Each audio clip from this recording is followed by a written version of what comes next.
دیکھیں، میں یہ پہلے یہ واضح اس لیے کرنا چاہتا ہوں کہ اگر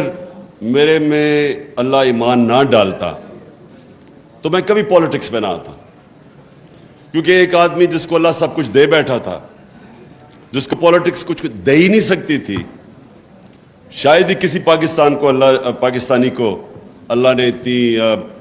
شہرت اور سب کچھ دیا، تو مجھے تو پولیٹکس سے پہلے مل چکی تھی۔ میں صرف پولیٹکس میں ایک وجہ سے آیا تھا کہ میرا دین ہی نہیں، جو بھی اللہ نے دنیا میں پیغمبر بھیجے، وہ ان کی جو بنیادی چیز کہ دنیا میں آنے کا مقصد کیا ہے، وہ تقریباً سارے بھی جتنے اللہ کے پیغمبر انہوں نے ایک ہی بات کی کہ جتنا اللہ آپ کو نوازتا ہے، جتنی آپ کو نعمتیں بخشتا ہے، اتنی آپ پہ ذمہ داری ڈال دیتا ہے کہ آپ ان نعمتوں سے اپنے ملک میں انسانیت کی کیسے خدمت کرتے ہیں۔ یہ سارے اللہ کے دینوں کی بنیادی میسج ہے۔ تو دو طرز ہے زندگی کے، ایک آپ اپنے لیے جیے اور آسان زندگی ہے وہ، اور میرے لیے بڑی آسان زندگی تھی، اور ایک دوسرا ہے کہ آپ ذمہ داری باحیثیت انسان اپنی ذمہ داری اٹھائیں اور کوشش کریں کہ اپنے معاشرے کے اندر لوگوں کی زندگی بہتر کریں۔ تو یہ دو مختلف،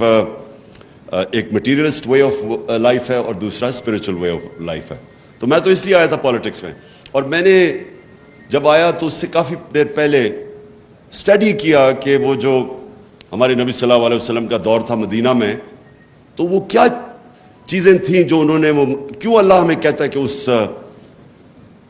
نبی کے راستے پہ چلو، ان کی سنت پہ چلو، ان کی شریعہ پہ چلو، کیوں کہتا ہے اللہ؟ تو وہ میں نے آنے سے پہلے ہی اس نتیجے پہ پہنچ چکا تھا کہ اللہ ہماری بہتری کے لیے کہتا ہے۔ سارا جو قرآن میں اللہ کا جو اللہ کے جتنے بھی احکامات ہیں وہ ہماری بہتری کے لیے ہیں، کیونکہ اللہ تو بے نیاز ہے، اس کو تو خود کفیل ہے، اس کو تو ہم کوئی فائدہ نہیں اور نقصان پہنچا سکتے۔ تو ساری چیزیں قرآن کے اندر انسان کی بہتری کے لیے ہیں۔ آپ اس راستے پہ چلیں گے جو آپ نماز میں کہتے ہیں کہ اللہ ان کے راستے پہ چلا جن کو